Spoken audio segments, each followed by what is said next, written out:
বিয়ে ভালো সিদ্ধান্ত ছিল জীবনের নাকি টার্নিং পয়েন্ট ছিল বিয়ে করাটা? না টার্নিং কেন হবে বিয়ে? ওটা না। সিদ্ধান্ত ভুল ছিল। খুব ছোট বয়সে করেছি তো এটা আসলে ভুল ছিল। সো আ আমার অভিজ্ঞতা থেকে এইটুকু মেসেজ দিতে চাই যে ম্যাচুরিটি না আসলে কোনো মেয়ের বিয়ে করা উচিত না। আসসালামু আলাইকুম বন্ধুরা। আজকে আমরা কথা বলবো ঢালিউড কুইন অপু বিশ্বাসকে নিয়ে। আমরা বরাবরই জানি তাকে যেখানে যে ইন্টারভিউয়ে যেভাবে জিজ্ঞেস করা হোক না কেন তিনি সবসময় উত্তর দেন তিনি শাকিব খানকে আজীবন ভালোবাসবেন। তিনি তাকে অতীতে ভালোবেসেছিলেন, বর্তমানে ভালোবাসেন এবং ভবিষ্যতে ভালোবাসবেন।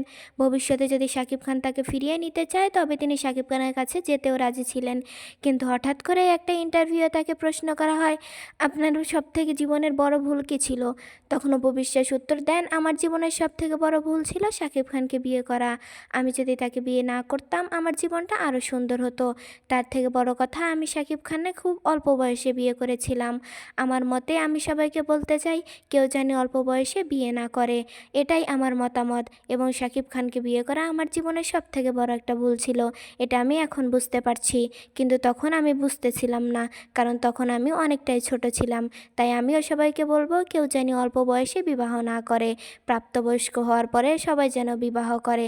আমার মতো ভুল যেন অন্য কোনো মেয়েরা না করে, কারণ আমি সবার ভালো চাই। আমি কখনো কারোর খারাপ চাই না।